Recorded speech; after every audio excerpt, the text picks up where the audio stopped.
The general manager of Fort Knox is Jarrod Williams joining us. And Jarrod, does it seem like yesterday that trophy was presented to your team last year?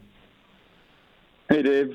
I wouldn't say it seems like yesterday. It's honestly been what's felt like a long year. I think coming off that first championship, that expectations were quite high, and the emotion and intensity from April, those it's not the same in September, October. So I think it's just been an effort to get back to where we were in April, and hopefully at the end of the month here when we play our first playoff game, that's the case.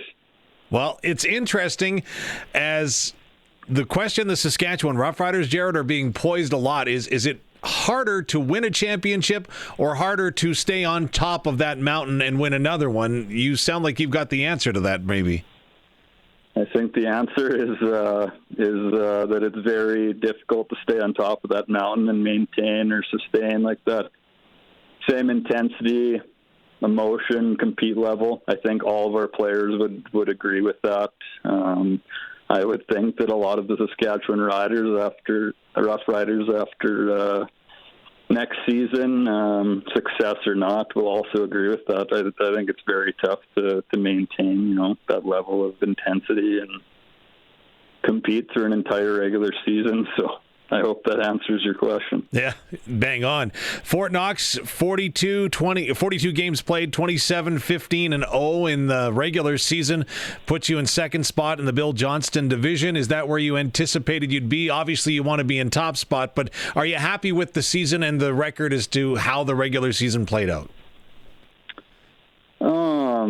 Not to sound too cliche here, but I feel like we definitely had our fair share of ups and downs and tried to deal with different adversity, whether that be injuries, suspensions, whatnot, just the same things every other team at any other level deals with. But I would say that we didn't necessarily meet our team's goals or expectations in the regular season, but again, they have a chance to prove otherwise in the postseason here, and again, hopefully that's the case. Was it a retool this season with having a number of returning players from last year's championship team? Was it kind of a start over and having to hit reset after the championship? How did you go about this season, and where do you feel your team is at as far as that process has gone building towards the playoffs?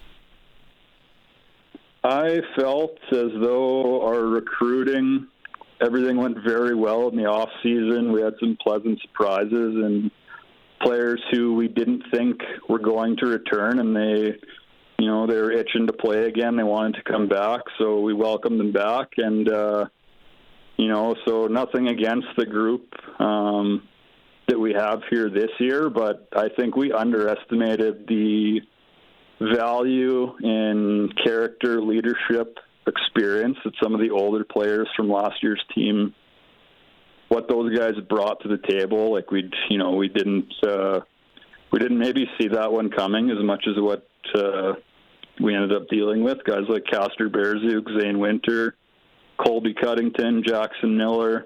I could go on and on, but every player that we lost due to age, just their character and leadership qualities, they were more evident once they were gone. And sometimes, again, another cliche saying, sometimes you don't know what you have till it's gone. And I think that's the case when you look back to last year's team and some of those guys who couldn't return this year. Well, as mentioned, the Prairie Junior Hockey League playoffs do begin this weekend with the Survivor Series in the South. It's Moosomin taking on Pilot Butte. In the North, it's Prince Albert and the Saskatoon Royals. Now, you already know your first round opponent going to be Assiniboia that you'll start in a couple of weeks' time. Is this a rest, relax, and sit back kind of time? Is this put your nose to the grindstone and get ready for what could be a long series against Assiniboia? How do you approach this weekend while that Survivor Series is going on?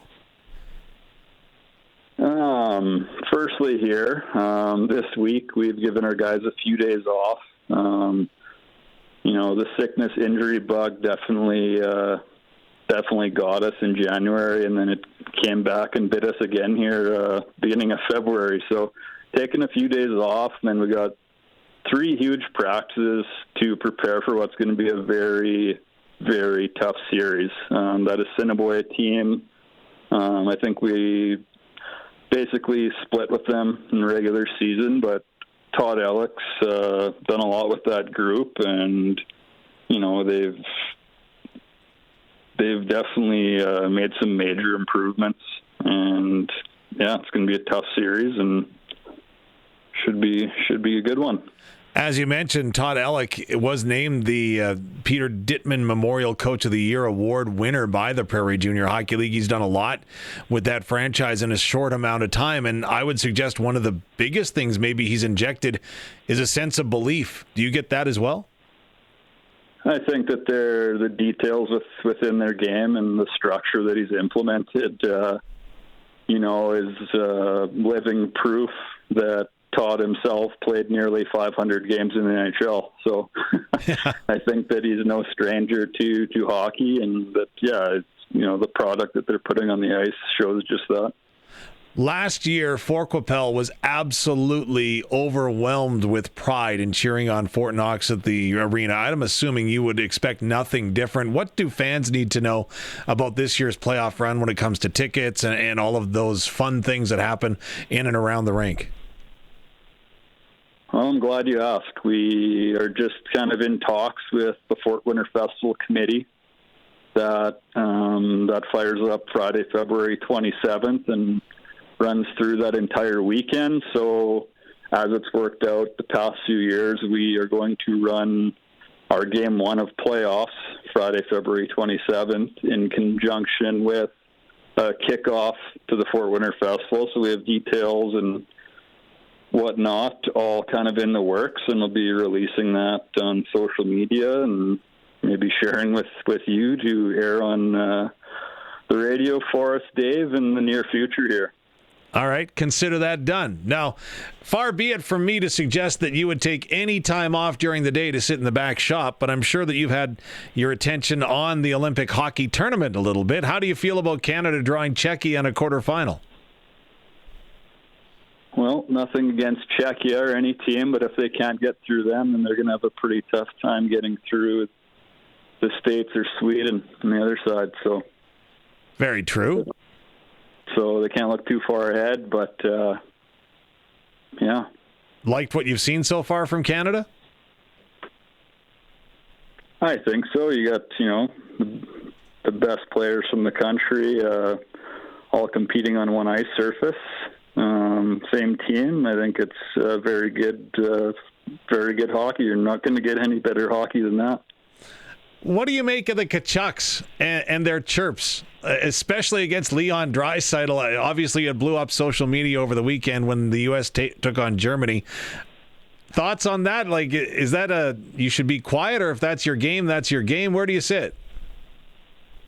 I think that every single league at any level has those guys. The Kachucks are just the ones on the world stage of it, and I think that it is part of the game, and there's sometimes a fine line there in what you can say and what you can't, but the Kachucks, it's either you love them or you hate them. So if you're a Florida Panthers fan or an Ottawa Senators fan, like, those are your guys, but if you're an Edmonton Oilers fan like me, then you're not a big fan of Matthew Tkachuk. Understood. You got to be loving what you see with Connor McDavid and Macklin Celebrini then, no? Oh, yeah, no, that's just goes to show that, he's, there's no doubt about his abilities. And, again, like this Olympic competition, there's no bigger stage. You got all the best players in the world competing, and he's still at the top of it. So, all right, Jarrod Williams, let's bring it back to your team then. For Fort Knox to be successful in the first round against Assiniboia, what needs to go right? We need to get it done by committee. We're a big, heavy, physical team when we choose to be. So if we can get everyone to buy into that, just simple, heavy hockey. I think that's our game. That's the identity of our team, or should be. And we have a great goaltending tandem back there. And Brady Carr and Drew Prima, and they'll shut the door and should be able to get it done.